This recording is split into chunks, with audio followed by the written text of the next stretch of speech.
Ibu tunjukkan pada saya. Mohon izin, kalau infak kemana ibu lakukan pertama? Ya? Keluarga. Siapa lagi? Halo? Baik, tahan sebentar. Sudah cukup. Ya, tahan sebentar, pelan-pelan. Kalau sudah ada harta dan sudah paham Allah berikan lebih, maka keluarkan ayat-ayat terkait bimbingan harta. Selain zakat yang 8 golongan, Quran surah ke-9 ayat ke-60 itu, ada infak. Infak itu nanti ada 3. Nanti infak yang paling dasar, Quran surah kedua ayat 215. Sebelum keluar ini dulu. Bukan zakat ya, infak. Ya, bukan zakat tapi apa? Quran surah kedua ayat 215. Yas'alunaka madza yunfiqun. Mereka bertanya padamu Muhammad SAW, apa yang harus diinfakkan dan kemana disalurkan? Perhatikan jawabannya. Qul ma anfaqtum min khair falil walidain. Katakan, sampaikan Muhammad SAW, kalau ada yang mau infak, pertama siapkan yang terbaik untuk diinfakkan. Siapkan yang kalau mau ngasih pakaian, pakaian yang baik. Ngasih makanan, makanan yang baik. Jangan makanan lihat pun sudah nggak enak diserahkan ke orang. Jelas? Ibu punya 100.000 yang bagus sekali, segar, tak masih bunyi. Yang kedua, yang sudah layu, orang India bilang the kill of the kumel. Ya? Tiba-tiba mau infak, yang dikasih itu yang bagus, yang jelek. Oke? Nah, kaidah Quran mengatakan berikan yang bagus. Tapi poinnya bukan itu, kemana diberikan? Ternyata yang pertama diinfaki itu orang tua. Orang tua tidak menerima zakat, ingat. Tidak dizakati. Sekalipun terlihat orang tua kesulitan dalam ekonomi, maka yang pertama ditanyakan pada diri kita, Anda anaknya kok bisa membiarkan demikian? Jangan pernah menyimpulkan dizakati. Ustaz, ayah saya boleh nggak dizakati? Kan fakir juga. Marah. Kenapa Anda anaknya membiarkan ayahnya fakir? Kenapa Anda biarkan ibu kesulitan? Sementara Allah titipkan pada Anda harta yang berlimpah. Kalau di surat Al-Ahqaf ayat 15 itu sindirannya tajam.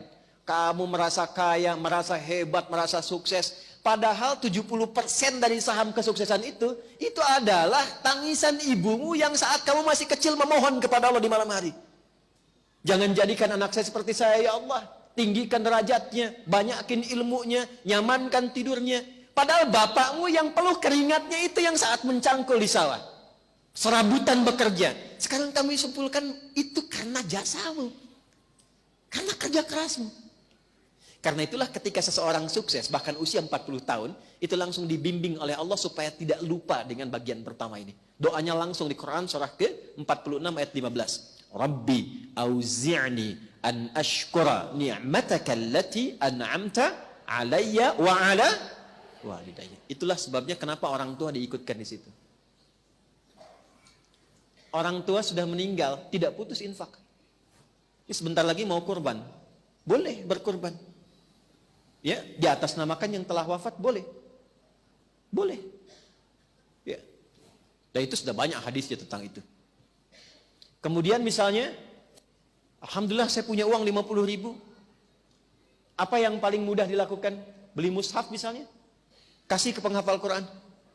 Niatkan kepada Allah untuk berbakti kepada kedua orang tua. Itu setiap dibacakan ngalir pahalanya. Jadi berbuat baik pada orang tua itu selalu cepat dijawab oleh Allah.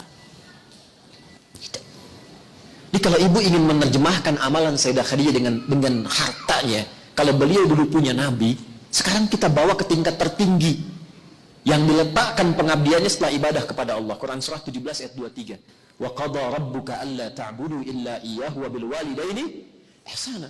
Makanya Ibnu Abbas radhiyallahu taala anhuma, beliau sampai berfatwa begini, saya tidak melihat amalan terbaik yang bisa dilakukan untuk mendapatkan rahmat Allah atau kama qala kecuali birrul walidain. Bakti pada orang tua.